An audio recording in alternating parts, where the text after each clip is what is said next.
Қайырлы күн, балдар. Бүгін біз 4-ші сынып қазақ тілі ережелерімен танысатын боламыз. Видеоны көрмес алдын арнаға жазылып кетіңіз. Біріншісі, зат есім. Заттың атын білдіреді. Адам, жануар, зат, құбылыс. Сұрақтары кім, не? Мысалы, оқушы, кітап, мысық. Бұл зат есімге жатады. Кім, оқушы, не, кітап, не, оқушы, не, мысық. 2. Сын есім. Заттың сынын, түрін, түсін, сапасын білдіреді. Сұрақтары қандай, қай? Әдемі, үлкен, жасыл. 3-шісіне өтетін болсақ, сан есім. Заттың санын, ретін білдіреді. Сұрақтары неше, қанша, нешінші. Мысалы, 5, 100, 2. 4. Етістік. Қимылды әрекетті білдіреді. Сұрақтары не істеді, не істеп жатыр, не істемек. Мысалы, оқыды, жүгіріп жүр, ойнамақ.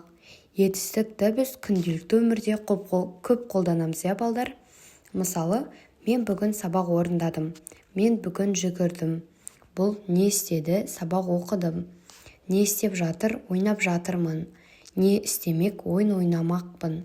Бұл жерде мысал ретінде оқыды, жүгіріп жүр, ойнамақ деп мысал ретінде алсақ болады. 5. Үстеу. Қимылдың санын, мезгілін, орнын білдіреді. Сұрақтары қалай, қашан, қайда.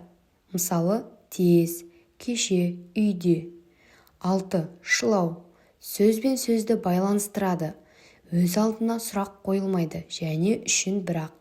7. Жалғау түрлері. Жіктік жалғау кім екенін білдіреді. Мен, мің, сен, сің. Септік жалғау сөздердегі сөйлемдегі қызметін білдіреді.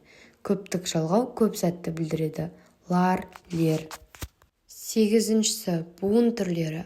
Ашық буын даба, тұйық буын ат, қант. Бітеу буын бар, бас. Енді 9-шысын қарастырсақ, қаратпа сөз. Сөйлемдегі адамға немесе толқа қарата айтылған сөз. Ол сөйлемнің басты мүшелерімен байланыспайды. Ережесі қысқаша. Қаратпа сөз біреудің назарын аудару үшін қолданылады. Сұрақ кімге бағытталып айтылды? Білу керек. Көбіне сөйлемнің басында, ортасында немесе соңында келеді. Қаратпа сөзден кейін үтір қойылады. Мысалы, Айнұр, дәптеріңді әкелші. Сен де келдің бе? Темірлан,